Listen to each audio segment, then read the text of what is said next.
Сәлеметсіңдер ме? 8-ші сынып оқушылары. 4-ші тоқсанның 1-ші бөлім бойынша жиынтық бағалауы, жарық құбылыстары бөлімі бойынша. Басқа нұсқаларын іздесеңіздер, каналға кіріп көрсеңіздер болады. Басқа нұсқалар каналда бар балалар. Есептің барлығын орындайтын шығаратын боламыз.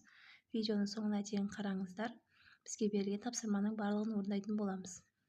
Бірінші тапсырмада балалар, суретте жазық айна алдында тұрған қалта шамы берілген дейді. Суретке қарасаңыздар, бізде айна тұр, айнадан 4 см жерде бізде қалта шамы тұр.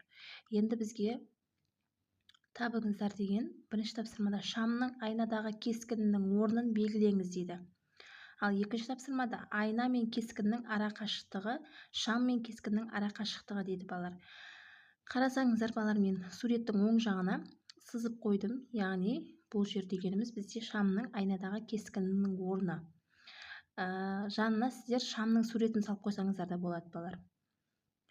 Бізде айна мен кескіннің ара қашықтығы 4 см, яғни F бізде 4 см-ге тең. Ал жазық айна алдында тұрған қалта шамы, ал шамның айнадағы кескіннің орны бізде 4 см. Ал кескіннен кейін бізде айна мен кескіннің ара қашықтығы, сол себепті F те бізде 4 см болады.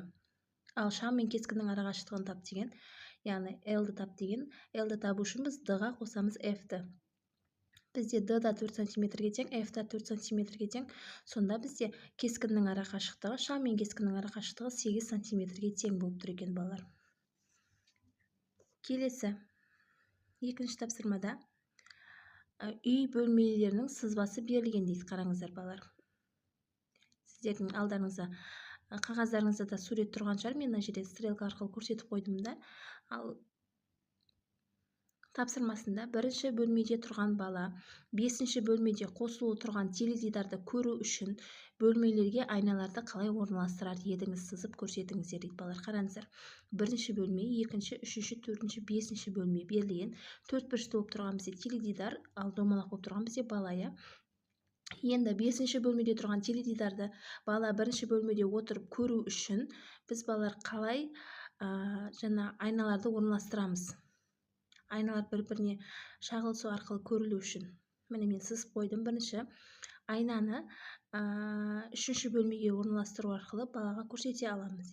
Стрелка арқылы көрсетіп қойдым. Дәл осылай дәптерлеріңізге сызып алсаңыздар болады балалар. 5-ші бөлмеден шыққан бізде жарығымыз, суретіміз 3-ші бөлмеде тұрған айналарға шағылысу арқылы 1-ші бөлмеде тұрған бала айна арқылы теледидарды көре алады.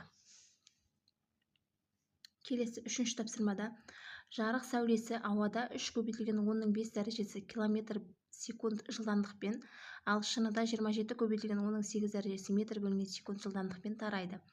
Жарық сәулесі ауадан шыныға өткенде А жылдамдығы артады дейді, Б жылдамдығы кемейді дейді балалар. Міне бізде.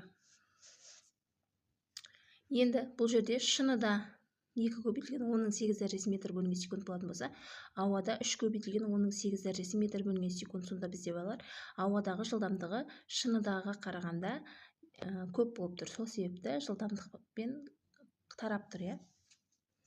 Келесі, екінші тапсырмасында берілген суреттен шынының сыну көрсеткішін анықтаңыздар дейді. Қараңыздар, бізде ауада және де шыныда берілген 45 градуспен және де 30 градуспен. Синус альфамыз бізде 45 градус болып тұр, синус гамма бізде 30 градус болып тұр. Табуымыз керек n-ді. Енді n тең синус альфа бөлінген синус гамма деген формулаға сала саламыз. Яғни синус 45 градусты бөлеміз синус 30 градусқа. Синус 45 градуста бізде мәні 2-ден түбірасты 2, синус 30 градуста 2-ден 1. Сонда 2 мен 2 қысқарып кетеді, алымында түбірасты 2 қалады. 2-ні түбірдің астынан шығаратын болсақ, балалар жуықтап алғанда 1/141 болады екен. Келесі, 4-ші тапсырмамызда 3/1 суретке зер салыңыз, қай орта оптикалық тығызырақ дейді. Шыныда тығызырақ болады балалар. Ары қарай, егер жарықтың түсу бұрышын арттырсақ, қандай өзгеріс болатынын тұжырымдаңыз дейді. Сыну бұрышы да артады. Түсу бұрышын арттырсақ, балалар бізде сыну бұрышымыз да артады деп жазып қоясыздар. Келесі 5-ші тапсырмада төмендегі суретте нәрсе, линза және нәрсенің кескіні берілген. Линзадан кескін алу үшін қолданылатын негізгі 3 сәулені сызыңыз дейді. Міне балалар, қара, қызыл, көк түстермен 3 сәулені сызып қойдым. Дәл осылай сіздер дәптерлеріңізге сызып алыңыздар. Осы 3 сәуле арқылы балалар линзадан кескін алу болып тұр. Линза мен нәрсенің кескіні болып тұр. Ал 2-ші тапсырмада мына суреттерден жарықтың линзадан өту процесі дұрыс берілгенін анықтаңыздар дейді. Қараңыздар. Міне суретті толық көрсетейін. Бірінші А суретімізде балалар бізде дұрыс емес болып тұр. Б суретімізде де дұрыс емес болып тұр. С суретіміз дұрыс. Д сурет бізде дұрыс емес. Е суретіміз дұрыс. F, G, H дұрыс емес. Сонда С мен Е болып тұр. Сонда бұл жерде дұрыс жауабы С нұсқасы дұрыс, е. Балалар, осымен бізге берілген 4-ші тоқсанның 1-ші бөлімі бойынша жиынтығы, яғни жарық құбылыстары бөлімі бойынша берілген тапсырмалардың барлығын орындап аяқтадық. Түсінбеген жерлеріңіз, сұрақтарыңыз болса, комментарийға жазып, пікір қалдырсаңыздар болады. Ұнаған болса, ойларыңыздан шыққан болса, пайдаларыңызға жараған болса, каналға тіркеліп, достарыңызбен бөлісіп қойыңыздар. Сау болыңыздар.